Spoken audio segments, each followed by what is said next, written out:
Evening return, you hear it before you see it, a soft chiming that drifts down from the hill, where the little village church greets the setting sun with its slow, measured bells. The sound isn't hurried, it's rounded and warm, as though it could wrap the whole valley in an embrace.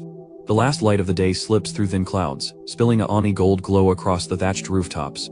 It feels as if the whole air has put on a golden shawl, light and soft, draped over every narrow lane, every wooden fence, every humble garden by the door.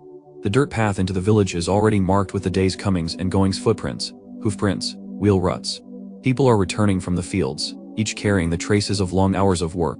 A man leads two slow-moving cows, a boy pushes a cart piled with hay, a woman carries a bundle of kindling gathered from the woodland edge. Greetings are exchanged in voices low and familiar. "God give you good evening," says one man with a smile, shading his eyes against the sun. An elderly woman in a woolen headscarf nods, her wicker basket scented faintly with freshly pulled onions. The hoofbeats of the livestock create a steady rhythm underfoot, a kind of music you've known all your life. The cows low softly, urging their handlers to hurry them home. A goat rubs its horns against the fence post, while chickens bustle about, searching for their roosts. The damp earth smell from freshly tilled fields mingles with the dry, sweet scent of hay and the faint salt of sweat, a fragrance that belongs wholly to the closing of a day. In the distance, smoke begins to curl from several chimneys, a sure sign that hearths are being lit. When the breeze shifts, it carries with it the faint aroma of bread from the communal bakehouse that morning, now mingled with the herbal scent of soup simmering in iron pots. Children, hair tousled from a day of play, run barefoot down the lane, clutching wild flowers and smooth stones found by the stream. The latter ripples out, lively yet softened by the calm blanket of the evening air. You slow as you reach the village gate. Wooden doors creak as they swing open to admit a small flock of sheep. The jangle of their neck bells comes in gentle bursts, blending with the quick bark of a dog welcoming its master. To the side, a young woman ties a bundle of sticks with twine, pausing now and then to adjust her slipping headscarf. Nearby, an old man leans over the village well, pulling up the last bucket of water for the day, before sliding the wooden cover closed. Light still lingers, but it's fading fast. Shadows stretch long across the stone walls and fence posts. From a few houses comes the muffled thud of shutters being closed, not out of fear, but to keep the warmth in and the night chill out. An older couple is folding fishing nets that have been drying since morning. They shake free the stray stalks of grass, roll the nets into neat coils, and step inside, followed closely by a ginger cat with its tail held high. At the far end of the lane stands a low-roofed cottage with a round window. Through the dim glass, you glimpse a hand pouring barley into a pot, stirring with a long wooden ladle. The firelight inside turns the window into a glowing amber jewel set against the deepening blue of the evening. The whole village, you realize, is like a great patchwork quilt stitched together from dozens of these small, glowing squares, each one a meal, a conversation, a private little world.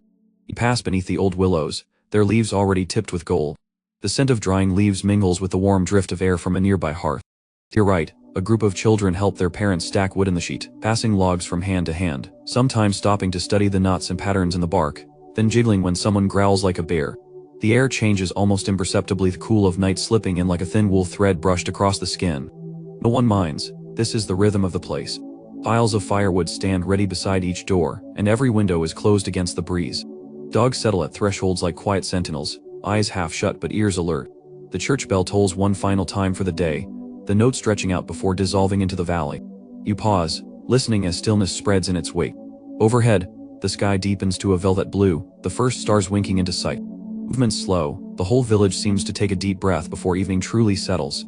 In just a few minutes, the scent of supper will drift down every narrow lane, the sound of stories and soft music will rise from hearth to hearth, and the village will fold itself into another warm, quiet night just as it has, for as long as anyone here can remember. Inside the cottages, the evening work begins in earnest, not loud or hurried, but steady, practiced, and familiar. The first task is always the hearth. A handful of kindling is laid carefully beneath the half-burned logs from the morning fire. The dry twigs catch quickly, snapping and popping in the fire's first breaths, sending up tiny curls of smoke that cling to the air before disappearing into the chimney. A few pieces of seasoned oak are added next, their weighty thump against the hearthstone a sound every villager knows well. Above the flames, an iron pot swings gently from its hook.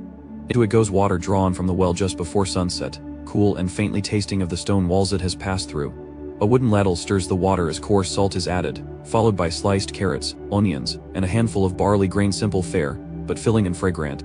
The smell rises slowly at first, then steadily fills the room, a savory promise of the meal to come. On a nearby table, a loaf of bread rests on a cloth, baked that very morning in the communal oven at the center of the village. Its crust is dark and firm, while the inside is soft and faintly sweet from the last harvest's wheat. Beside it, a small wheel of cheese waits to be cut pale gold, with a faint earthy aroma from the cellar where it was stored. A crock of fresh butter sits nearby, its surface smooth and cool. From the ceiling beams hang bunches of dried herbs, thyme, sage, rosemary gathered during the summer months and now used to flavor soups and stews through the long winter. A woman reaches up to pinch a sprig of them between her fingers, rubbing it gently before dropping the crumbled leaves into the pot. The scent changes instantly brighter, greener, touched with the memory of warm days long past. Children are called in from the lane to help. One is given the task of fetching more water from the well, the wooden bucket swinging at their side. Another is set to laying the table, wooden bowls placed neatly in a row, spoons of different sizes, their handles worn smooth from years of use. A jug of small beer, weak and low in alcohol, safe for even the youngest, is placed in the center, ready to be poured into clay cups. Outside, the light fades further, and the air takes on the sharp edge of coming night. The sound of a neighbor's axe splits the quiet as he finishes his chopping before the dark. Somewhere in the distance, a rooster crows once, confused by the firelight spilling from the windows. Back inside, the pot on the hearth simmers steadily now, the barley swelling, the carrots turning soft. The cook tastes the broth with the tip of her wooden spoon, tilting her head as if listening to the flavor. A little more salt. A touch more sage. She stirs slowly, letting the steam rise over her face, warming her cheeks in the fire's glow. In one corner, a basket of apples is brought in from storage, their skins mottled red and gold. A few will be sliced and stewed with honey for a small sweet to follow the meal. The honey, dark and thick, was harvested late in the summer, and it still carries the scent of the wild flowers that bloomed in the meadows. The table is set, the hearth is steady, and the room holds that unmistakable combination of warmth and anticipation. Outside, the village is still busy. There are sheep to sell, tools to put away, and shutters to close, but in here, the evening is already taking shape. The meal is not yet served, but its presence is felt in every corner, in the hum of the simmering pot, in the scent of herbs and bread, in the slow, rhythmic movements of hands that have prepared such meals 1,000 times before. Soon, voices from the lane will drift in as the rest of the household returns, stamping the cold from their boots, leaning into the heat, and letting the day's weariness fall away in the comfort of the hearth.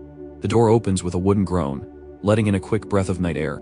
Footsteps cross the threshold, boots leaving faint marks of earth on the worn floorboards. Coats are hung by the door, hands are rubbed before the fire, and cheeks are warmed in its amber glow. The scent of supper draws everyone inward, toward the table, toward the comfort that has been building since the first spark caught in the hearth. On the table, the loaf of bread waits, its crust scored into neat lines from the morning's baking. A small knife with a smooth wooden handle slices it into thick wedges, the soft interior releasing a faint puff of warm, wheat-scented air. Beside it, the cheese is cut into neat portions, the pale gold slices curling slightly at the edges. A small crock of butter sits open, its surface touched by the round end of a wooden spoon. The soup in the pot is ready now. The barley has thickened the broth into something hearty, the carrots are tender enough to fall apart at the edge of a spoon. A few curls of steam rise into the dim air, carrying with them the herbal scent of thyme and sage. The cook ladles it into each waiting bowl, careful not to spill, though a little broth runs down the side and is quickly wiped away with the hem of a cloth. There is no rush to begin. Each person waits until the bowls are set, the bread is passed, and the last chair is drawn close to the table. Conversation starts slowly, almost shyly at first. Someone remarks on the fine weather in the morning, another on the stubbornness of a goat who refused to come in from the pasture. Laughter, low and genuine, stirs the air like the fire stirs the shadows on the wall. A jug of small beer is passed from hand to hand, poured into clay cups that fit perfectly in the palm. It's cool, faintly sweet, and carries the taste of the grain harvest just past. Children sip it without complaint, for it is safer than water drawn from the stream, and a small pleasure in a simple meal. At the far end of the table, a young girl has been given the task of stewing apples for after supper. She works carefully at a small pot over the side of the fire, slicing the apples into thin crescents, the pale flesh turning golden in the heat. A spoonful of honey is added, melting into the fruit until it glistens. The sounds of eating are soft but steady, spoons tapping against bowls, bread crusts breaking in strong hands, the occasional hum of approval at a good mouthful. No one speaks loudly, the day's work has been long, and there is comfort in this unhurried rhythm. When the first bowls are emptied, they are not taken away but set aside with care. A few pieces of bread are left for tomorrow's breakfast. The stew of apples is brought forward, the sweet scent of honey mingling with the lingering savor of herbs and barley. Each person takes a spoonful, letting the warm sweetness settle on the tongue as the firelight paints the room in gold. For a moment, there is nothing but the crackle of the fire and the gentle scrape of spoons. Outside, the wind has risen slightly, rattling the shutters in a soft, irregular pattern. Inside, there is warmth in every corner, and the kind of quiet that feels like safety. The meal has ended, yet no one rises right away. The bowls sit empty, the bread is nearly gone, and the room carries the lingering fragrance of herbs, warm bread, and the faint sweetness of stewed apples. Outside, night has fully settled. The world beyond the windows is now a deep, velvety blue, pricked with a few early stars. But here, within these walls, the fire still burns, its light moving like liquid gold across the wooden beams and worn stone floor. Someone leans forward to stir the logs, and the flames leap higher, sending sparks spiraling upward into the chimney. Shadows shift on the walls, bending and stretching like quiet dancers. The steady glow of the hearth seems to wrap around every person in the room, softening the lines of their faces, making even the day's weariness look gentle. A chair is pulled closer to the fire, its legs scraping softly on the floorboards. Two children nestle together on a bench, their heads resting against each other's shoulders, eyes half closed. One of them has a bit of bread crust left, idly turning it over in their hands, more for comfort than hunger. A dog curls up at their feet, its tail tucked in, nose resting on its paws. From a hook above the hearth hangs a blackened kettle, still warm from the cooking. The metal ticks faintly as it cools. The smell of wood smoke clings to its smoke that has seeped into everything here, the walls, the clothes, even the hair of those who have lived in this place for as long as they can remember. Someone reaches up to the mantel, taking down a small clay cup of beeswax polish. With a scrap of cloth, they rub it gently over the wooden handles of spoons and ladles, the scent of ani faint but distinct. These quiet tasks are not hurried, they belong to the evening, to this slow drift of time between the meal and the night's rest. Beyond the room, the wind brushes against the shutters, a soft, restless sound that makes the fire's warmth feel even more precious. The flames have settled into a steady glow now orange at the heart, fading to deep red around the edges. The crackle has quieted, replaced by the occasional sigh of wood shifting as it burns. A cat, unnoticed until now, rises from its curled spot on a stool and stretches lazily, its back arching in the firelight. It hops down, tail held high, and pads over to the bench where the children sit. One small hand reaches down to stroke its back, and the gentle hum of purring joins the room's tapestry of sounds. The firelight glints in the eyes of those who are still awake, reflecting tiny flickers of gold. Conversation has dwindled to murmurs, the words themselves unimportant. It is the warmth of the voices, the closeness of the company, that fills the space. Time here is measured not by clocks, but by the slow settling of embers, the deepening of shadows, and the way the night outside seems to press softly against the walls, asking to be let in. The fire's glow has deepened, and the room feels as though it has settled into its true shapey warm circle of light and shadow. Outside the windows, the darkness is complete now, but here by the hearth, faces are bright and clear, each one turned toward another in quiet attention. It begins, as it often does, with the smallest remark. A man at the far end of the bench mentions that the goats were troublesome today, one slipping its tether to nibble at the neighbor's thatch, another stubbornly refusing to cross the stream until a stick was waved. The others smile, shaking their heads, some remembering similar scenes from years past. The words are slow, unhurried, leaving space for the crackle of the fire to fill the pauses. Then, a woman speaks of her walk to the herb garden beyond the village wall. She describes the frost that had begun to dust the edges of the sage leaves, the way the rosemary still held its scent despite the cold, and how a robin had followed her along the path. Her voice is soft, and the picture she paints seems to hang in the air like the scent of the herbs themselves. From the other side of the room, an older man leans forward, resting his elbows on his knees. His tale is longer, news from a cousin who lives in a market town a day's walk away. He speaks of the stalls set up for the coming feast day, of the traveling cloth merchant with bolts of crimson and deep green wool, and of the rumor, just a rumor, that a troop of players might pass through the village next month. The mention of this draws quiet murmurs, and a few faces brighten at the thought of music and play acting on the green. A young boy, eyes shining in the firelight, blurts out his own contribution, a short, breathless account of chasing a rabbit across the far field until it darted into a bramble thicket. His hands move as he speaks, showing how close he came to catching it. The laughter that follows is gentle, kind, with no hint of mockery. Even the silences in this sharing are comfortable. Someone sips from a cup, another breaks the last bit of bread in two, offering half to a neighbor. Outside, the wind changes direction, pressing against the shutters with a soft, hollow thump, as if reminding everyone of the cold beyond the walls. In these moments, the boundaries of the day blur. The itches from the fields, the small triumphs of the household, the quiet observations of nature, they all find their place here, in the space between supper and sleep. The stories do not need to be grand or unusual, they are the weaving threads that hold the village together. As the talking drifts on, the fire shifts again, sending a brief flare of light across the walls before settling back into its steady burn. In the warmth, voices drop lower, the edges of words softening. Somewhere in the shadows, the cat has returned to its stool, curled into a small, contented knot. The evening has deepened, and the stories, like the embers, will soon give way to something slower still. The stories have wound their way to quiet laughter, and the children, restless from sitting too long, begin to drift toward the open space near the far wall. Someone fetches a coil of thick, braided rope from beside the door, a simple thing, used in the fields by day, but in the evenings, it becomes the center of many games. Two older children loop it into a circle on the floor, and the younger ones take turns hopping in and out, trying not to step on it. Their feet land softly on the packed earth, and the rope shifts just enough to make each turn a challenge. A small pile of smooth stones, collected from the river earlier in the season, is spread out on a low bench. The children take turns stacking them, one atop the other, to see who can build the tallest tower before it tips. Each time a stack wobbles, there's a sharp intake of breath, followed by giggles when it finally falls. From a corner, an older girl produces a little bundle of carved wooden animals: a goat, a dog, 2 chickens, and a crooked-legged horse. They are worn smooth from years of use, their painted features faded but still clear enough to spark the children's imaginations.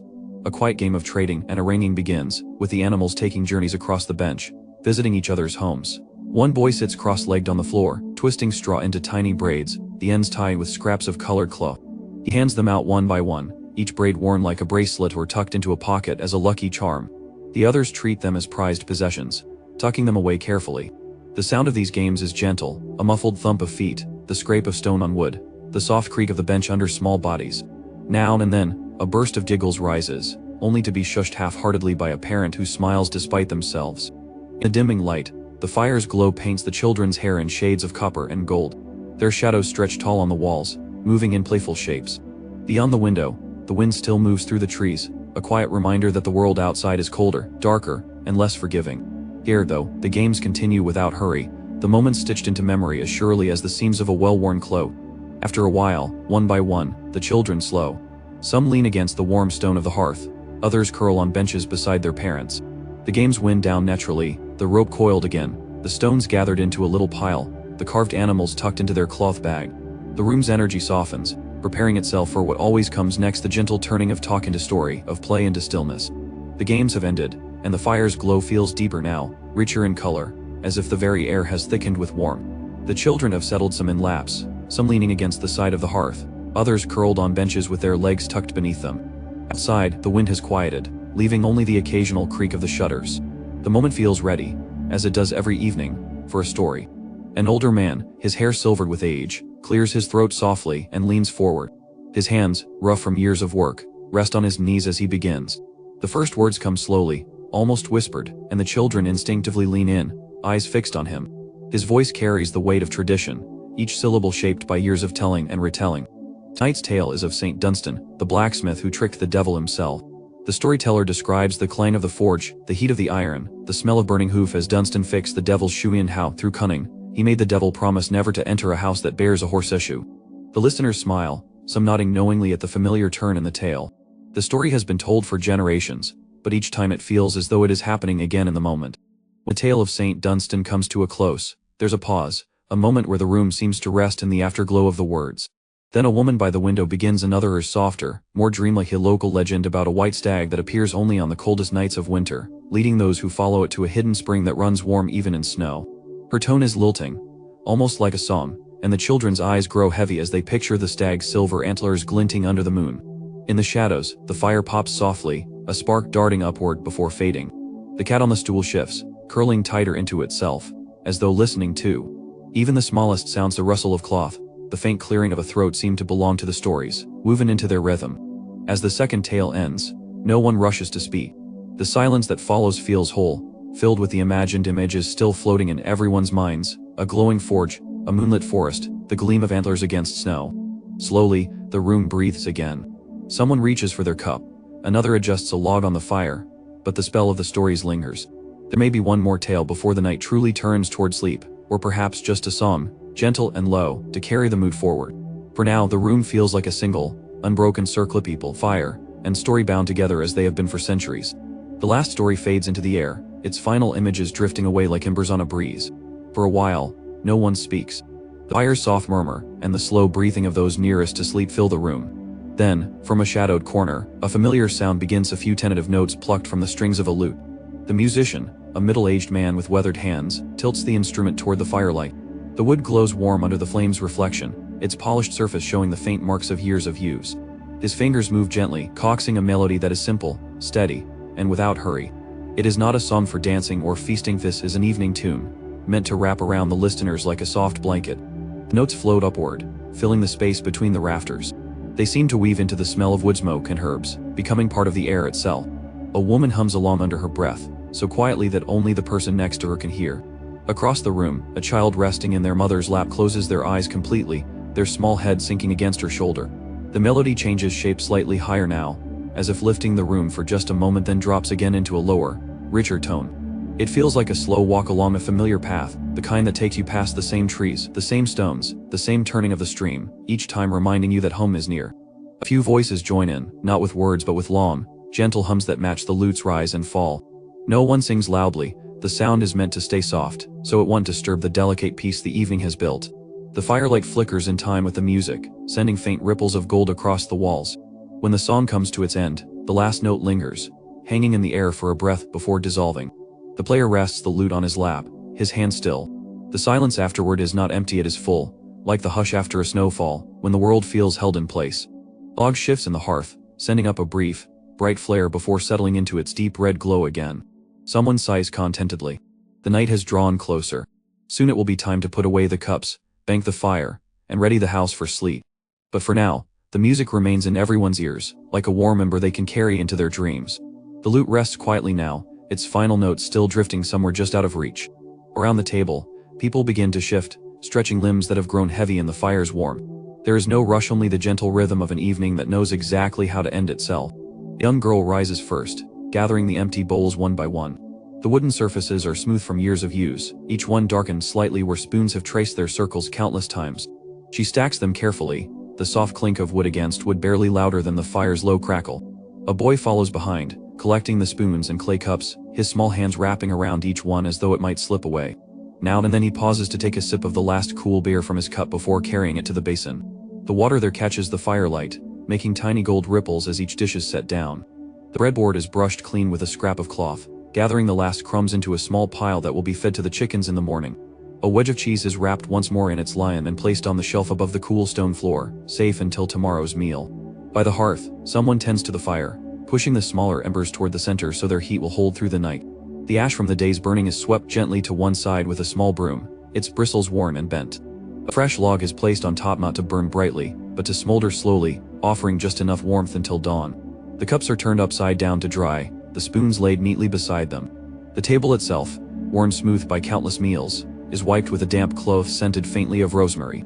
Its surface gleams in the shifting light, the wood's grain catching the orange and gold from the fire. These tasks are done without conversation, they are so familiar that no instructions are needed. Each person knows their part, and the movement flows naturally, bowls to the basin, crumbs to the cloth, embers to the center of the hearth. Even the youngest understand that this is not work to be hurried. Evening tidying is as much a part of the day as the first lighting of the fire in the morning. Beyond the walls, the wind has settled into a softer breath, the trees swing in a slow rhythm. Inside, the room feels lighter now, cleared, ready to hold the last moments of the night before sleep. The fire still glows, steady and calm, casting long shadows that sway like quiet dancers on the walls. The house is almost ready for its rest, and so are the people in it. The table is cleared, the bowls and spoons are resting in the basin, and the last log on the fire gives off a deep, steady glow. The room feels quieter now, as though it knows the day is nearly over. In the far corner, a small wooden shelf juts out from the wall, its surface covered with a folded lion cloth, a beeswax candle, and a carved wooden cross. This is the family's prayer corner, lit each evening before bed. Someone strikes flint against steel, and a tiny spark leaps into the wick. The candle catches, its flame flickering once before rising into a steady, golden light. It casts a small circle of brightness on the wall, hallowing the cross, and the simple cup of dried flowers that stands beside it. The scent of beeswax drifts through the room, warm and faintly sweet. One by one, the family gathers in front of the shelf. The younger children shuffle forward first, their bare feet whispering against the floor. The older ones follow, and finally the adults, who stand behind them. Hands fold together, heads bow slightly. The room grows still, so still that you can hear the faint crackle from the hearth and the slow, even breathing of those nearby. The prayer begins in a low, steady voice.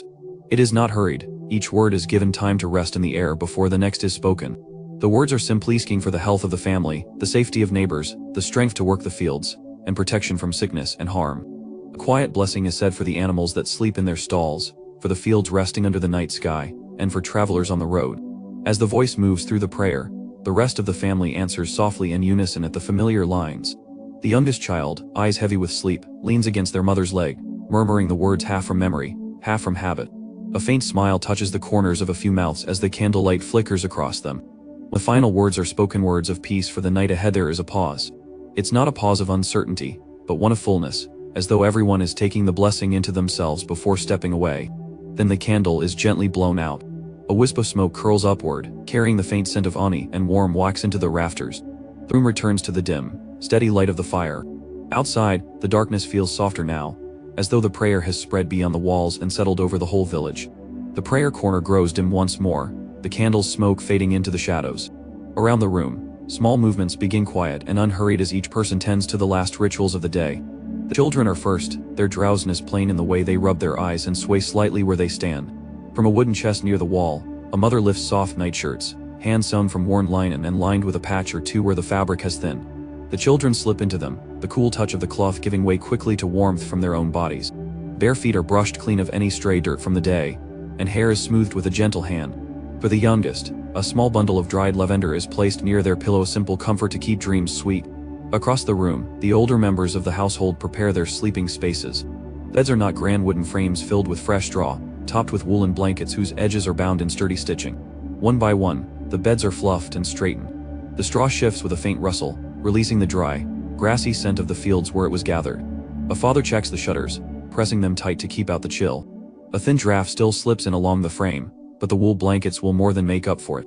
Near the hearth, an extra log is pushed gently into place, to smolder and give off a slow, steady heat through the deepest part of the night. Clothing from the day tunics, aprons, stockings is folded neatly on stools or hung from wooden pegs, ready to be worn again in the morning. Boots are placed side by side near the door, so they will be easy to slip on when the first chores of dawn arrive. The sound of the room changes as preparations finish. There are fewer voices now, replaced by the creak of bed frames, the whisper of blankets being pulled close, and the occasional sigh of someone settling into comfort. The fire, too, has softened, its flames now low and steady, giving off more glow than heat. One by one, the children are tucked in, their faces lit by the last flicker of firelight. A few murmur questions about tomorrow's work, or whether the white stag from the evening's story might wander through the fields tonight. Answers are given in quiet tones, accompanied by a smoothing of hair or a kiss on the forehead. The room is nearly still now. All that's left is to let the night take hold. With the children tucked into their beds and the last rustle of blankets fading, the room takes on a different sort of stillness and shape, not by sleep, but by the gentle murmur of adult voices. The fire is low now, its light falling in soft pools that stretch across the floorboards and up the walls. The glow catches the curve of a cheek here, the edge of a hand there, but leaves much of the room in a comfortable shadow. Two chairs are drawn a little closer to the hearth. A man leans forward, elbows on knees, speaking in a tone so low it barely carries beyond his companion. They talk of tomorrow's weather first, whether the frost on the grass at dawn will mean a harder day for the oxen, whether the clouds will bring rain or drift away by mid-morning. The woman across from him nods, considering, her gaze briefly lifting to the shuttered window as though she might read the sky through the wood. The conversation shifts to the fields. They speak of where to turn the soil next, how much grain remains in the storage bins, whether a few extra rows of barley might be planted come spring. There's no urgency in their words. These are matters they have turned over many times before, small decisions folded into the rhythm of their days. Every so often, a voice drops even lower for the things meant only for those still awake, worries about a neighbor's lingering call, a thought about mending the roof before the rains, a half smile shared over something one of the children said earlier that made them both laugh. These murmured exchanges feel almost like secrets, though they hold nothing heavy, only the quiet trust that comes from years of shared nights like this. In the background, the logs in the hearth shift, settling deeper into the bed of coals. A faint plume of smoke curls upward, carrying the scent of oak and ash. The warmth from the fire seeps into the chairs, into their hands, into the slow and steady pace of the conversation. Outside, the village is utterly still. No footsteps on the lane, no distant voices, only the occasional sigh of wind moving past the eaves. Inside, the adults speak on a little longer, their words threading together with the fire's soft crackle until, without realizing it, the spaces between sentences grow longer. A final thought is shared, a last nod given. The time for talking has passed. They sit for a moment in silence, each looking into the embers as if the glow might answer questions left unspoken. Then, with the care of those who know how to move quietly, they rise and begin the last motions before rest. When the last voices inside the cottage fade, the world outside begins to take shape in a different way. The night has fully claimed the village, yet it is not a hostile darkness, it is soft, almost tender, as though the entire place has been wrapped in a thick woolen cloak. The lanes, which just hours ago carried the shuffle of boots and the lowing of cattle, now lie empty. The packed earth is cool beneath the night air, holding faint impressions of the day, the shallow groove of a cart wheel, the scattered hoof marks where a restless goat resisted going home, a small patch of churned mud where children had played earlier. All are stilled now, resting under the pale wash of moonlight. The houses huddle close together, their shapes dark against the deep blue of the sky. From many of the chimneys, a thin ribbon of smoke still curls upward, each one lit faintly from below by the glow of its own hearth. Now and then, a flicker of orange escapes between shutters, brief, like a heartbeat before settling back into stillness. The thatched roofs catch the moonlight in soft, uneven lines, their straw gleaming like the fur of a sleeping animal. Beyond the cluster of homes, the pastures spread wide and silver under the moon. Fences throw long, thin shadows over the grass, and here and there a sheep or cow stirs in its sleep, shifting position before sinking back into stillness.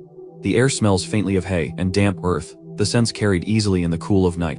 Somewhere far off, an old call slow, steady, a sound that belongs entirely to these hours. At the edge of the village, the small church stands watch. Its stone walls are dark except for the faint outline of the arched door, and the tiny glint of metal where the bell rope hangs inside. The great bell itself is silent now, its voice spent after the evening toll. Above the steeple, the sky is crowded with stars, sharper and brighter than they ever appear in the warmth of day. The moon hangs low, pale but luminous, its light touching the tops of the fields like a blessing. The lane leading toward the forest is quiet but not empty of life. Small tracks show where a fox has passed, leaving delicate prints in the soft dirt. The scent of the woods drifts in pine resin, fallen leaves, and the faint dampness of the stream that winds through the trees. A gentle rustle among the branches marks the passage of something unseen. Inside the homes, the night has taken hold. Beds creak softly as bodies shift into the most comfortable position. The faintest hum of breath rises and falls in rhythm, the sound of a dozen separate lives finding their own place in the same shared silence. Occasionally, a dog sighs in its sleep, its paws twitching as it chases something only it can see. In another house, a baby murmurs once and is soothed by a soft hand, the fussing fading back into the steady lull of sleep. The firelight that once danced across the lanes is gone now, replaced by the cold gleam of moonlight. Yet the village feels no less warm, for there is a deeper heat here, the kind that lingers in walls and in the breath of sleeping bodies, a warmth that belongs to home itself. Above it all, the wind moves gently, barely enough to stir the thatch or whisper through the hedges. It carries no urgency, only the reminder that time continues its slow, patient work, even in the quietest hours. The stars turn almost imperceptibly in the sky, their movement marked not by sight but by the knowledge that morning will come, as it always has, as it always will. And so the village sleeps, held between the hush of the earth and the endless sky, its dreams mingling with the faint smoke that drifts upward until it disappears into the night. Inside the cottage, the night has gathered its full weight. The air is warm near the hearth but cooler by the walls, a slow gradient of temperature that invites everyone to stay close to the center. The fire, which earlier blazed with orange and gold, has now drawn inward to its heart. The flames are smaller, no longer leaping high, but they burn steadily, their light low and honey-colored. The embers form a quiet landscape, all their own tiny hills and valleys glowing in deep reds, scattered with threads of gold that pulse faintly with each breath of the air. The log shifts and drops further into the bed of coals, a soft sigh rises from the wood, as though it too is settling into rest. The ash at the edges is pale and fine, curling like paper, breaking apart at the slightest touch. Someone, perhaps the last fully awake, leans forward with the fire iron, drawing the glowing embers together into a tighter mound.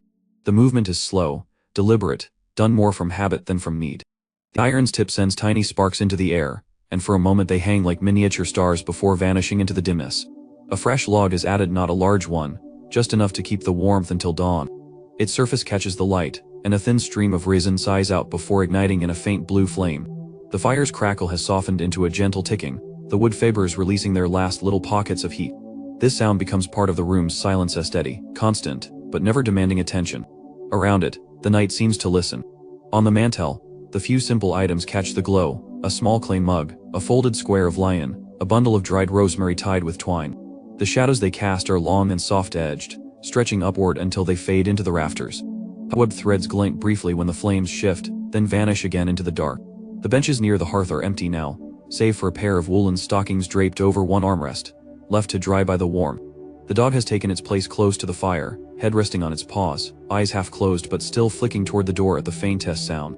Its slow breathing matches the rhythm of the fire's glow, as though the two share the same pulse. The rest of the cottage is still. The sleeping spaces along the far wall are quiet, the blankets rising and falling with each breath of the sleepers. In one corner, a child murmurs something indistinct in a dream, then shifts deeper under the covers. The wool blanket rustles softly, and soon even that small sound disappears into the quiet. Outside, the night leans against the walls. The occasional brush of wind sends a low hum through the thatch, but it is gentle, more a reminder of the cold beyond than any real intrusion. The cold makes the fire's glow feel richer, its light more precious. Here, inside, the air smells faintly of wood smoke, wool, and the lingering sweetness of apples stewed earlier in the evening. A faint sound from the chimney, a settling of soot, or the brief flutter of an owl passing overhead adds to the night's slow music. These small interruptions are welcome, a reminder that life continues beyond the walls even as the household rests. The firelight shifts again, just enough to catch the face of the last watcher. Their eyes are steady on the coals, unfocused but not unseeing. Is the kind of gaze that holds thoughts but no urgency, a quiet letting go of the day's shape and wait. Soon they will rise, bank the fire with ash, and let the night have the room entirely. But for now, there is no need to move. The embers pulse gently, the shadows breathe against the walls, and the whole cottage feels suspended in a single, unbroken moment. The cottage has reached that moment when even the air feels slower, as though time itself has folded into a gentler shape. The fire is no longer something to tend, it is simply there, a quiet, breathing presence in the corner. Its glow spills just far enough to touch the nearest beds, painting the wool blankets in muted shades of gold and red. Beyond that, the shadows deepen into soft pools where the light cannot quite reach. Most of the household is already lost to dreams. The children's breathing is steady, their faces relaxed in that open, unguarded way only sleep can bring. One has a hand curled beneath their cheek, the other stretched toward the edge of the bed, fingers resting lightly against the wooden frame. Another has kicked a foot out from under the blanket, only to have it gently tucked back in earlier by a quiet hand. In the dimness, their hair catches faint threads of firelight, like strands of copper and wheat. The adults lie more still, but their sleep is lighter. The day's work has left its familiar marks, a faint itch in the shoulders, the lingering impression of the plow's weight in the hands, the scent of smoke and earth still in the hair. Yet here, under the weight of wool and the security of walls they know so well, even those itches begin to ease. Each breath draws in the warm, faintly sweet air of the room, and each exhale seems to carry the last fragments of the day away. Near the hearth, the dog stirs, lifting its head for a moment as though listening to something only it can hear, a distant rustle outside, perhaps, or the settling of the roof beams overhead. Deciding it is nothing worth guarding against, it lowers its head again, sighing softly before returning to its sleep. The sound of that sigh joins the others in the room, the slow rhythm of breath, the tiny creak of a bed frame shifting under its sleeper, the occasional faint pop from the fire. The last watcher, whoever they are tonight, remains awake for a little while longer. They sit in the low chair nearest the hearth, not out of duty, but out of habit, letting their eyes linger on the embers. It is a comfort to see them glow, to know the warmth will last until morning. In the quiet, their thoughts drift like leaves on a slow-moving stream, the sound of the bell in the evening, the faces at the table, the faint perfume of thyme in the soup. These small memories are not examined closely, they simply pass by, each one settling into the calm of the night. At last, they rise. The chair gives a soft groan as it's pushed back into place. The poker is taken up, and the embers are coaxed into a tighter circle. A small scope of pale ash is spread gently over them, dimming their glow just enough to keep the heat without inviting new flames. The room shifts subtly in response, the light softening to its final shade before darkness. The last steps before bed are slow, unhurried. The door's latch is checked, the shutter hooks pressed down. The folded clothes are set where they will be needed in the morning. The watcher moves with care not to wake anyone, placing each foot as though the floorboards themselves were sleeping. When they finally slip beneath the covers, the blankets are cool at first, but warmth gathers quickly. They find their place in the bed's hollow, the pillows smelling faintly of sun-dried linen. The sounds of the room fire, breath, the faint night wind against the walls become a single, steady hum. Outside, the village lies in perfect stillness. The moonlight has shifted, falling now across the empty lane and the rooftops where frost is just beginning to settle. In the pastures, the animals are still. In the church, the bell waits for morning. In the forest beyond, only the softest of movements disturb the leaves. Inside, the warmth holds. The fire rests. The sleepers breathe. And slowly, gently, the last traces of wakefulness dissolve into the dark. The day in the medieval village is over. Tomorrow will come in its own time, but for now, the night belongs to rest, to quiet, and to dreams that unfold like pages in a well-worn book, read by no one, seen by no one, but deeply known all the same. Step outside, and the village lane lies quiet under the moon. The air is cool, not biting, but clear, like water from a deep spring. The frost has begun its slow work, tracing each fence rail in a fine white line, delicate as lace laid by unseen hands. Along the ground, where boots and hooves passed during the day, the ruts are now edged in silver. The houses lean close to one another, their thatched roofs sloping like the folded wings of resting birds. Between their shutters, thin seams of orange light flicker now and then, as if the houses are breathing in their sleep. A beam inside creaks softly as it cools, and the sound settles into the stillness like a sigh. Far down the lane, a dog barks just once. It is not alarm, only acknowledgement. I am here. You are there. All is well. When the bark fades, the night closes again around you, and you hear things you would not notice in daylight: a dry whisper of wind over the lane, the crisp pause when a drifting leaf settles on frost, the faint, almost musical ripple of water shifting under a skin of ice in the bucket by the well. The well itself stands like a small sentinel in the center of the lane, its stone ring pale in the moonlight. The wooden winch casts a long, thin shadow, and a forgotten ladle rests on the rim, sealed in place by a tiny bead of ice. Clouds pass slowly across the moon, dimming, and then brightening the whole village in a gentle rhythm. Nothing moves quickly here. The night is patient. It drapes its silver over every rooftop, every nail, every thatch stem, and holds it there. The lane keeps its silence, as if the world will not stir again until the first touch of dawn. Beyond the last house, the lane thins to a path, and the path fades into field. Here, the land lies open under the moon, its fences throwing long, dark stripes across the frost-tipped grass. The air smells of hay and cold soil, a scent that belongs only to these hours. In the paddock, cattle stand close together, their bodies dark against the pale ground. Now and then, one shifts its weight, and the iron ring on the gate gives a gentle click. Sheep lie in small clusters, breathing in slow clouds that drift and dissolve. One calls to them. They need no calling. The field itself feels like a blanket drawn tight around them. The frost catches on every surface, in the tips of the grass, on the berries in the hedgerow, on the worn wood of the fence rails. The moonlight turns each sparkle into a tiny star, as if the sky has bent low enough to touch the earth. Somewhere along the far edge, a fox has crossed, its paw prints neat and deliberate, a silent story pressed into the mud. The sound here is different, emptier, but not lonely. An owl calls once from the hedgerow, its note deep and rounded, then falls silent again. In the distance, the stream murmurs faintly, and the wind shifts through the dried seed heads with a sound like paper turning in an old book. The fields do not hurry. They rest as they have for hundreds of years, accepting the night, storing the cold, waiting for the slow work of morning to begin. At the boundary where field gives way to wood, the night changes. The air feels denser here, the shadows layered. The first trees stand with frost along their bark, white in the moonlight. Farther in, the trunks hold only darkness, the frost giving way to the deeper chill of pine. An narrow stream threads between the roots, its edges laced with thin, delicate ice. The water still moves, whispering softly as it slips past the frozen rims. It carries with it the scent of stone and wet leaves, cool and clean. The ground holds traces of earlier life, the split hoofprints of a deer, light and careful, the small, rounded marks of a hare. Near the stream, a cluster of paw prints veers to the water's edge and stops where the ice begins. Overhead, branches creak faintly in the wind, answering each other like an old conversation. Now and then, a gust moves through the needles of the pines, making a low, rounded sound, as if the forest is breathing out. A barn owl slips between two tree-spale wings stretched wide, its flight as soundless as falling snow. For a moment, it is a piece of the moon come loose, gliding above the stream before melting back into the shadows. Standing at the forest edge, the village feels far away. Here, the night is older, slower, and the silence is not empty but watchful, as though it is keeping its own quiet record of all that passes. Back inside the cottage, the shutters are drawn, and the bar across the door rests firm. The fire's glow has shrunk to a heart of red, and the room is a pool of warmth in the greater cold. Everyone is asleep now, their dreams moving like gentle tides. One child dreams of a meadow in summer, grass up to the knees, bees drifting from clover to clover, and at the far edge, the white stag from tonight's story, antlers silver in the sun. There is no chase, only a meeting of eyes, a shared stillness. The mother dreams of her herb garden. It is late afternoon, the air sweet with thyme and rosemary.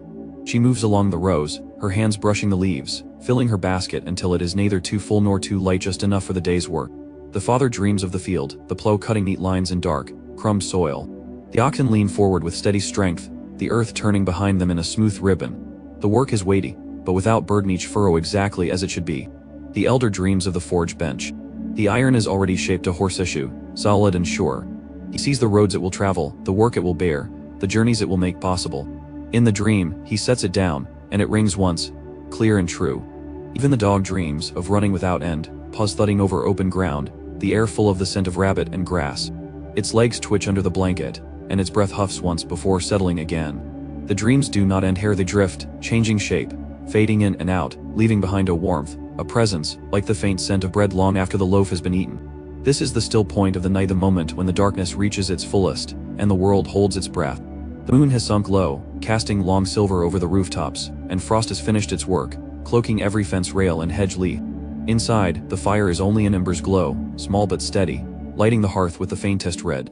The warmth it gives is enough to keep the chill from the air, a quiet promise that the cold will not take the room. The sounds are few but clear, the settling sigh of a beam, the slow shifting of straw beneath a sleeper, the faint tap of a shutter as the wind brushes past. Outside, the cattle breathe in their stalls, the sheep stir once and then still.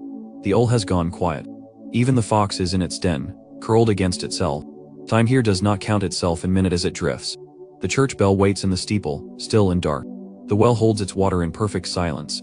The hedgerow keeps its frost as if guarding it for the dawn. Inside the cottage, breath matches breath, the whole room moving in one slow rhythm. The night's hold is complete, not heavy, but sure, like the weight of a warm blanket. Morning will come first as a pale line along the rafters, then as the clink of ladle against pot, then the smell of bread and wood smoke. But not yet. For now, this is the deepest hour, the surest quiet, the kindest dark. Village sleeps within it, whole and untroubled, as if the night itself has gathered everyone into its keeping. The church stands at the highest point in the village, its stone walls cool and pale beneath the moon. The bell tower rises above it square and solid, built not to impress but to endure. Its stones are mottled with centuries of lichen, their edges softened by time and weather. Tonight, that same stone glimmers faintly, every ridge and groove traced in silver by the cold light from above. From the lane below, the tower feels taller than it does in the daylight. The roof slopes up to meet the steeple, and the cross at its peak gleams faintly, a pinprick against the dark sky. The air here is still, the kind of stillness that makes every small sound seem larger. Somewhere far off, a hinge groans softly as the wind brushes against a shutter, but the tower itself holds its silence. The bell rests in its frame, unmoving. In the day, it is the voice of the village calling to prayer, marking weddings, tolling for the lost. But at night, it is simply a weight, a great bronze heart asleep in its wooden cradle. The thick hemp rope that hangs from it lies slack, coiled loosely on the floor below, its frayed strands carrying the faint scent of the hands that have pulled it countless times before. If you stand beneath the archway at the tower's base and look up, the moonlight catches on the iron fittings that bind the beams together. The timbers themselves are dark with age, each one marked by the craftsman's tools from long ago. They creak gently now, and then not from strain, but from the slow settling of wood cooling in the night air. The wind here is higher, cleaner. It carries the scent of stone dust, faint even after all these years, and the sharper edge of the air that moves above the rooftops. Looking down from the tower, the village lies in a patchwork of shadow and silver. The lanes are pale ribbons winding between darker shapes of houses, their thatched roofs ridged with frost. Tiny seams of light escape between shutters fewer now than an hour ago, as the last fires have been banked for the night. Beyond the rooftops, the fields stretch into the dark, their frost-tipped edges fading into the horizon. You can see the faint glimmer of the stream as it curves away from the village, the water catching the moonlight where it moves between trees. The hedgerows, too, show their outlines a darker lacework against the pale ground. Up here, the air feels older, as though it has lingered longer before moving on. Every so often, the rope sways ever so slightly, not enough to stir the bell, but enough to whisper along the floorboards. The sound is quiet, like a finger drawn across coarse cloth. It reminds you that even in its rest, the bell is ready that should the rope be pulled, the sound would pour out into the night and carry far beyond the village's edge. But tonight, no hand reaches for it. The village needs no call. The people are safe in their beds, the lanes are empty, the animals are at rest. The tower keeps its watch without moving, the moon gliding slowly overhead, its light shifting just enough to change the shadows along the stone. Above, the rafters frame small triangles of sky between them, each holding a piece of the stars. Through one of these, you can see a wisp of cloud drifting across the face of the moon, softening its light for a moment before passing on. The shadow moves over the stone like the brushing of a hand, here and gone, leaving the tower exactly as it was. From here, you can imagine the bell's sound, though it does not ring. In your mind, it is deep and round, carrying through the fields, over the stream, into the far woods. You can picture the way it rolls through the air, first firm, then fading, leaving a space that feels bigger than the sound itself. But tonight, the only sound is the wind curling around the corners of the tower, low and even. The hour passes without anyone noticing. The moon moves fraction by fraction across the sky, and the frost thickens on the stone ledge where the tower meets the roof. Below, the village lies unchanged. Nothing stirs but the faint curl of smoke from one stubborn chimney and the slow drift of mist along the stream. At last, you turn away from the view, stepping back into the tower's shadow. The rope rests where it fell, the bell sleeps in its frame, and the great stones hold their silence. Whatever else the night brings, the tower will keep it, holding its quiet watch until the first light touches the cross at its peak. Past the last cottages, where the frost-laced hedgerows give way to open air, the ground slopes gently toward the river. Even before you see it, you can hear its voices soft, unhurried, moving as though the night belongs to it alone. The sound is not the splash and chatter of daylight, but a lower murmur, a note that carries through the stillness like the breath of something old. The moonlight lays itself along the water's surface, turning it into a ribbon of pale silver that bends and narrows as it winds between the banks. In slower eddies near the shore, thin sheets of ice have formed, their edges etched into delicate lacework by the current. Where the water moves faster, the surface remains clear, and you can see the faint shimmer of stones beneath rounded by years, smoothed to a sheen that the moonlight catches in fleeting flashes. The air here is colder, touched with the damp scent of the river itself. It carries the mineral sharpness of wet stone, the faint sweetness of decaying leaves resting in the shallows, and the clean, almost metallic edge of winter water. Each breath fills your lungs in a way that feels both fresh and grounding. A low mist drifts above the surface, slow enough that you can follow its shapes as they curl and break apart. It hovers where the warmer water meets the colder air, making the river look like it is breathing in its sleep. Every so often, a thread of mist slips across the bank, vanishing into the frost-silvered grass.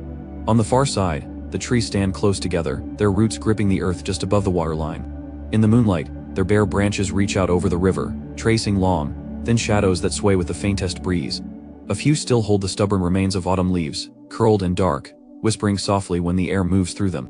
Here and there, the water's voice changes. At one bend, a fallen branch lies half submerged, and the current hums around it, deepening the tone. At another, the bank narrows, and the river's voice sharpens, the sound growing just enough to stand out before settling back to its softer murmur. Notice the signs of life that pass this way even in the coldest hours, the fine lines of deer tracks pressed into the mud at the edge, the neat, small prints of a fox that came to drink, the paired marks of a heron's long legs, spaced just so, ending where the deeper water begins.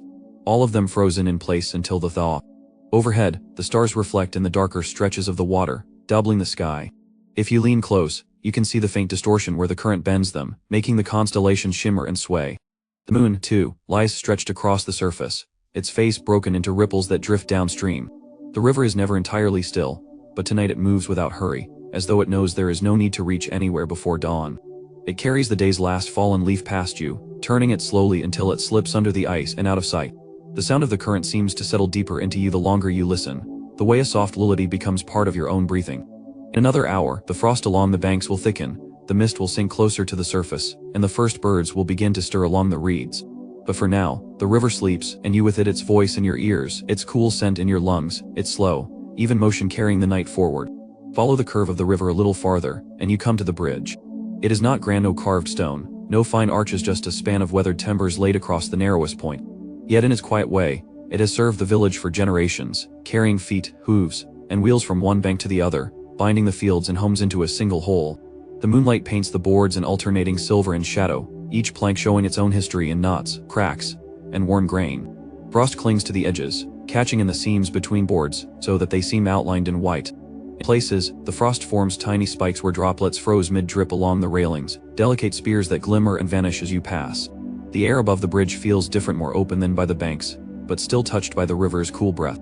From here you can hear the water in two voices, the low, steady hum as it moves under the central span, and the softer, trickling note as it slides around the stones at either end. These sounds blend into one another, making the whole bridge seem to float on a bed of sound. The posts at the corners lean slightly from years of bearing the weight of crossing. Their surfaces are polished smooth in places where hands have rested, waiting for a cart to pass or a companion to catch up. In other spots, the wood is rough with age, the grain lifted by years of rain and sun. Tonight, that grain is filled with frost, turning every ridge into a pale thread. Looking down through the gaps between planks, you see the water slide past dark and slow, broken here and there by the ripple of a stone or the flash of ice. If you stand still, you can almost feel the vibration of the current through the soles of your boots, as if the bridge is quietly sharing the river's endless motion. The bridge has its own scent, part river damp, part old timber, part faint trace of iron from the nails and bolts that hold it together. On nights like this, the frost sharpens those scents, adding the clean, thin note of winter air. Every breath seems to draw you deeper into the stillness. Along the far rail, the moonlight catches on something small, a cluster of frozen berries caught in a tangle of twigs that have drifted here on the current.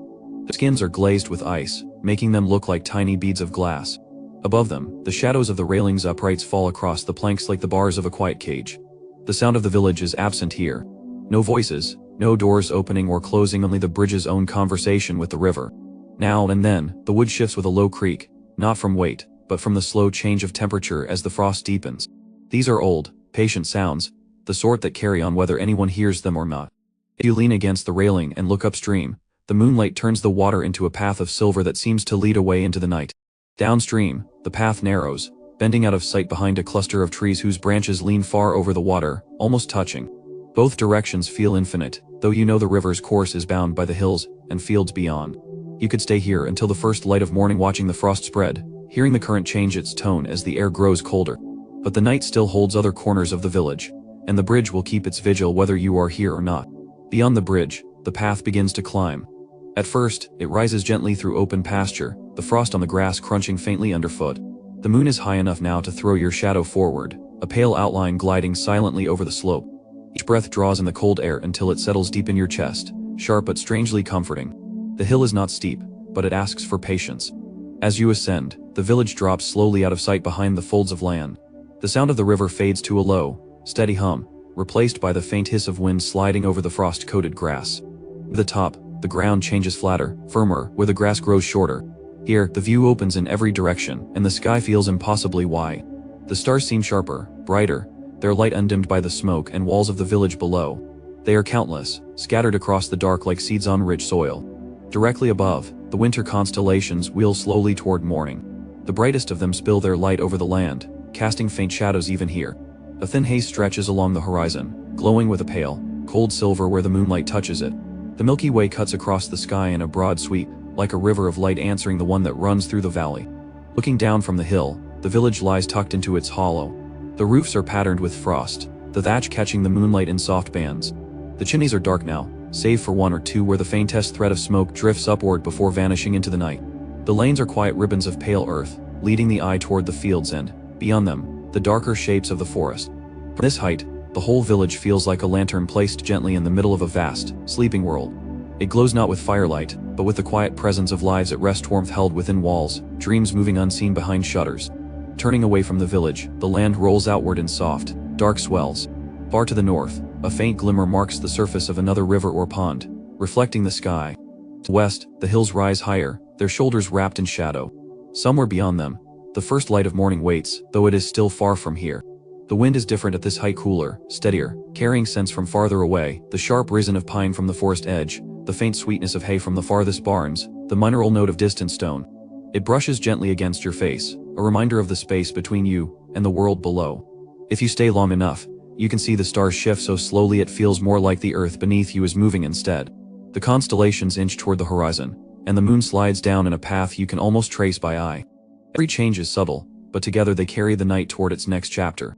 At last, when you turn to descend, the village waits where you left it, small, quiet, complete. The hill will hold this view long after you go, storing it until the next clear night when someone comes to stand here again and look out over the same sleeping world. Returning from the hill, you follow a narrow lane that leads past the last cottages toward the edge of the village, where the barn stands. It is a wide, low building, its timber frame dark against the frost-bright ground. The roof is steep and thick with thatch, its surface dusted white, the edges hanging low enough to shield the upper walls from the night's cold. A single lantern hangs by the door, its flame turned low, casting a small golden pool onto the packed earth. The heavy wooden doors are closed, but not tightly enough to keep the wind out, not enough to seal the air. Through the narrow gap, the smell of hay drifts out, warm and sweet, carrying the faint tang of animals at rest. The scent is layered, the sharp, dry note of straw, the soft earthiness of wool and hay, and a faint trace of grain from the feed bins. Push the door open gently, and the barn breathes around you. The air inside is warmer, carrying the quiet humidity of living bodies. Shadows move faintly where the lantern's glow reaches long lines of rafters above, the slow, steady shifting of the animals below. The cattle stand in their stalls, their large, dark eyes half closed. They chew slowly, the sound soft and rhythmic, a wet rustle in the stillness. Now and then, one flicks its tail or turns its head, the movement unhurried, as though the night stretches endless before them. The breath rises in pale clouds, catching the lantern light before it fades into the rafters. In the far corner, the sheep are gathered in a tight cluster, their bodies pressed close, fleeces blending into a single pale mound. The faint scent of lanolin hangs in the air, rich and comforting. A lambern late in the season stirs and nudges closer to its mother, finding warmth in the curve of her side. Overhead, the wooden beams are thick with shadow. A pair of swallows' nests, empty for the winter, cling to the highest corners. Somewhere above them, a barn owl shifts on its perch, the faint scrape of talon on wood nearly lost beneath the slow breathing below. The floor is a patchwork of straw, fresh in some places, flattened in others where hooves have pressed it down. Near the feed bins, a neat line of grain dust marks where the day's ration was measured and given. The bins themselves are closed now, their wooden lids heavy, keeping the scent of oats and barley within. If you stand still long enough, you begin to hear the barn's deeper rhythm, the creak of timbers adjusting to the night air, the faint crackle of thatch settling on the roof, the slow, measured sighs of the animals. Each sound is small, but together they weave a steady hum, like a heartbeat spread across the space. The lantern by the door sways slightly in a draft, making the shadows along the walls lean and shift. Its light catches on the iron hinges, the buckles of harnesses hung neatly on pegs, the smooth curves of wooden yokes resting for tomorrow's work. This is not a place of activity tonight, only of holding and keeping. The barn gathers its warmth from the bodies within and keeps it safe until morning. It shelters not just animals and feed, but the quiet continuity of work that will begin again with the first light. When you step back into the cold, the air feels sharper against your face, and the scent of hay lingers in your clothes. Behind you, the barn returns to its stillness, the slow breath of its sleepers blending once more with the silence of the village night. Back toward the heart of the village, a narrow side lane leads to the weaver's house. It is small and square, its walls whitewashed to catch the daylight, though now they glow only faintly under the moon. The shutters are closed, the door barred, but inside, the loom still stands in its corner, silent and waiting. The loom is a tall frame of oak, polished in places where hands have rested for years. Tonight, it is dressed with half-woven cloth, a length of pale wool shot through with a thin stripe of indigo. The weaver left it that way at dusk, the shuttle resting mid-row as if the work were only paused for a moment. In the quiet, the thread itself seems to hold its breath. The air in the room smells faintly of lanolin from the wool, of the dried flax stored in neat bundles by the wall, and of wood shavings from the last time the loom's frame was repaired. These scents mingle with the softer smell of the rush mats underfoot and the faint ash of the hearth's banked fire. Moonlight has found a way inside through a slim crack in the shutters, spilling across the warped threads in a pale stripe. Where it touches the wool, the colors shift subtly, the indigo deepening, the pale wool brightening as if lit from within. In the dimness, each thread looks impossibly fine, yet together they form a fabric strong enough to last years. Around the loom, the tools rest in patient order. The shuttle lies on its side, smooth from long use, the bobbin inside wrapped with yarn spun weeks ago. A small knife, its handle wrapped in leather, waits on the shelf. A basket of carded wool sits open, its surface fluffed where the last handful was drawn. The room has its own quiet sounds, the faint tick of cooling wood, the occasional sigh from the banked fire, the almost imperceptible rustle as a mouse explores somewhere within the wall. The loom itself is still, but it seems to carry an echo of its daytime rhythm, the treadle's muted thump, the shuttle's glide, the comb's soft beat. In memory, those sounds arrange themselves into a pattern, as steady as breathing.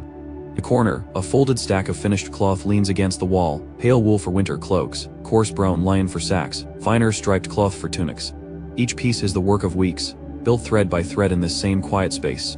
Even in the stillness, the loom feels connected to the rhythm of the whole village. Its cloth will wrap the newborn, clothe the workers in the field, hang in doorways to keep out the wind. The moon shifts, and the thin stripe of light across the warp moves a finger's width. The shadows stretch, and the blue in the cloth softens again. Soon, the weaver will return, pressing the treadles with steady feet, sending the shuttle back and forth in its small, perfect journeys. But for now, the loom simply waits, its work paused, its threads at rest in the long, kind patience of the night. At the far end of the main lane, where the houses give way to open ground, stands the blacksmith's forge. By day, it is one of the loudest places in the village, and ringing under the hammer, the bellows roaring, the fire leaping high. But tonight, it is as still as a pond under frost. The forge is a low building of thick stone, its roof pitched steeply so the snow will slide away in winter. The door is closed, but not latched, the heavy iron handle is cold beneath the hand. Inside, the air is tinged with the faint, sharp scent of coal and the metallic tang of worked iron on most of the day's labor that linger in the stillness. The hearth is dark now, the bed of ash a pale gray, fine as sifted flour. Beneath that, a few buried coals may still hold a fading glow, but no flame rises. The anvil stands in the center of the floor, its surface catching a faint stripe of moonlight from the high, narrow window. The edges are worn smooth from decades of blows, each curve shaped by the work of many hands. On the walls, the tools hang in careful order: tongs, hammers, chisels, each with its place. The shadows stretch long and thin across the plaster, swaying slightly when the wind slips through a gap in the eaves. A half-finished horseshoe rests on the bench, its surface dark but smooth to the touch, the work paused exactly where the day ended. The floor is patterned with marks, darkened spots where embers have fallen, faint grooves where heavy pieces of metal were dragged across. In the corner, the bellows rest, their leather folds slack, the handles tilted as if mid-motion, caught in a pause that will last until morning.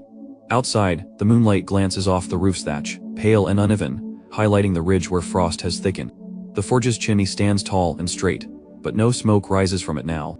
The cold air moves freely inside, carrying the scents outward, and leaving the space even quieter than before. If you stand still in the center of the room, you can almost hear the memory of its work, the steady ring of the hammer, the quick hiss of hot iron plunged into water, the breath of the bellows filling the fire. But these sounds belong to another time of day, and here, in the depth of night, they are replaced by smaller ones: the tap of a loose shutter, the faint crackle as the last bits of ash settle. The forge feels like it is holding its strength in reserve. The tools rest, the fire sleeps, the anvil waits. By the time the bell in the church calls the village to another morning, this space will be alive again, filled with heat and noise and the rhythm of work. But for now, it is a place of stillness, its heart banked like a fire against the cold. When you step outside, the night feels sharper on your skin after the enclosed air of the forge. The village is silent around you, every window dark, every lane hushed. Behind you, the forge keeps its quiet watch, a patient giant asleep until the day wakes it once more. The night is still deep, but its edges have begun to fray. Somewhere far to the east, the horizon holds a faint wash of gray, so subtle it might be imagined. The stars remain sharp overhead, yet their light seems gentler now, as if they, too, know their watch is ending. The air has changed. Carries a new crispness, colder, cleaner, as though the village has drawn one last breath of night before releasing it to the day. Your footsteps sound different on the frost-hardened earth, the surface tighter, sharper beneath your boots. In the quiet, there are hints of life returning. From the barn, a soft thud, a hoof shifting in straw. A rooster, still more dream than awake, gives a half-hearted crow that fades before it reaches the lane. Somewhere beyond the cottages, a dog stirs, its collar jingling faintly as it resettles. The chimneys remain dark, but here and there, a faint thread of smoke rises thin. Tentatively, someone lights the first fire of the morning. The scent of wood smoke drifts through the stillness, warm and sharp against the cool air, carrying with it the promise of bread baking, of water set to heat. At the eastern edge of the village, the frost on the rooftops catches the first suggestion of light, turning from silver to the palest blue. The thatch looks almost soft in this early glow, each ridge and dip picked out in fine detail. Windows, still shuttered, begin to show faint outlines as the sky behind them brightens. The river has its own way of greeting the dawn. The surface shifts, catching more light with each moment, until it seems to carry a ribbon of pale silver along its center. The mist that clung to it in the night has thinned, curling upward in delicate strands that vanish into the air. From the fields comes the distant call of a raven, deep and steady, answered by another farther off. The sound is unhurried, as if the day is in no rush to begin. A faint breeze stirs, carrying with it the sense of damp earth, frost, and the barest trace of pine from the woods beyond. Even the shadows have changed. They are softer now, their edges blurred, as though the night is letting go of its hold. The dark lane between cottages is no longer black, but a deep blue-gray, the frost along its center catching the first hints of color from the sky. If you stand still, you can feel the shift, not a sudden change, but a slow turning of the world toward the light. The village is poised in this in-between moment, suspended between the last breath of night and the first true note of morning. Soon, the first doors will open, the first voices will call across the lane, and the stillness will break. But for now, the air is filled with that rare, fragile quiet that belongs only to the first stirring of dawn. At the heart of the village, where the main lane widens into a small square, stands the baker's cottage. It is still mostly in shadow, but from its chimney rises the first true smoke of the morning, thicker now, richer, curling upward in slow, steady ribbons. The front shutters remain closed, yet through the narrow gap in the door, a warm orange flicker escapes, spilling into the frosty air. Step closer, and the scent reaches you, wood smoke mingled with the faint sweetness of yeast and flour. It is a smell that belongs entirely to mornings, the kind that draws people from their beds even before the sun is high. Inside, the baker moves quietly but with purpose. The oven dominates the far wall, its stone mouth already glowing with the heat of a newly lit fire. Logs crackle as they burn down to embers, the heart of the oven deepening to a steady red. The baker feeds it patiently, each log placed just so, his hands practiced from years of knowing exactly how much heat the day's work will require. On the wooden table beside him, Duff rests under lion cloths, rising slowly in the early warm. Some are for round loaves, their shapes already plump beneath the fabric, others are long and narrow, destined for traveling bread that will keep for days. A small crock of honey sits to one side, ready to be brushed over the tops before baking, giving the crust a deep, golden sheen. The room is hushed except for the fire's murmuring, and the soft thump of duff as it is turned and kneaded. The baker works without haste, letting the rhythm of his hands set the pace. Each motion is deliberate, a quiet conversation between the work and the day ahead. Against the wall, sacks of flour stand in a neat row, their tops tied with coarse string. The fine white dust of milling coats the wooden floor near them, catching the firelight in a soft halo around each footprint. Above the sacks hangs a small shelf with jars of dried herbs, rosemary, thyme, sedges to flavor the bread for special days or feasts. As the duff begins to take shape, the oven reaches its perfect heat. The baker brushes the flour from his hands, opens the heavy door, and leans inside. The sudden rush of warmth fills the room, touching your skin even from across the space. Loaves are set carefully on the stone floor of the oven, one after another, their pale surfaces soon to turn rich and golden. Outside, the sky is brightening by degrees, but here, in the glow of the baker's fire, it is already day. The first scent of baking bread begins to slip into the lane, winding its way between the cottages. Before long, it will draw the earliest risers to his door, carrying coins or eggs in trade, and the square will begin to fill with quiet morning talk. For now, though, the village remains mostly asleep, and the baker works alone, his small fire the first hearth to greet the day. Outside the baker's door, the frost still lies thick on the cobbles, pale in the soft blue light before the sun crests the horizon. The air holds its night-cold sharpness, though the scent of fresh bread is already winding through it, warm and steady, as if marking a quiet boundary between night and day. From somewhere down the lane comes the creak of a door's wooden latch, slow and deliberate. A figure steps out, a woman wrapped in a wool cloak, her breath clouding in the air. She pauses to pull the hood tighter around her face, then begins her walk toward the square. Her boots crunch softly on the frozen earth. Another sound joins hers, the muffled sweep of a broom. An old man is brushing frost from the stone step outside his cottage, the bristles rasping in a rhythm that seems to belong to these early hours. When he spots the woman, he calls a low good morn, his voice still thick with sleep. She answers in kind, the words carrying gently in the still air. From the barnyard nearby comes a short burst of sound and of the cattle bellowing for its morning feed, followed by the muffled voice of the boy sent to tend them. His tone is half greeting, half chiding, the kind of easy talk meant only for animals and early mornings. As more shutters open, the quiet begins to layer with the soft rustle of waking life. A child's laugh drifts through a cracked window, quickly hushed by a parent's voice. Somewhere close, a pair of dogs exchange short, eager barks before settling again. The faint clink of a pail against a well's stone rim tells of someone drawing water, the splash echoing up from below. The lane itself begins to change under this slow gathering of sound. The stillness loosens, replaced by a sense of motion, small at first, but certain. People move toward one another, drawn by errands, by habit, or simply by the pull of shared morning hours. Near the baker's, the first customer of the day appears, a young man carrying a woven basket on his arm. His cheeks are red from the cold, but his smile is ready as he greets the baker through the open door. The two exchange a few words, no rush, no bargaining, just the easy familiarity of neighbors who have shared this ritual countless times. The scent of bread is stronger now, mingled with the faint smell of smoke from other hearths being lit. The frost on the cobbles begins to soften under the touch of light, though the sun has not yet shown itself. Overhead, the sky shifts toward a pale gold at its lowest edge, the first promise of direct warmth. The lane has moved from silence to a quiet hum, not loud, not hurry, just the steady rise of voices greeting another day.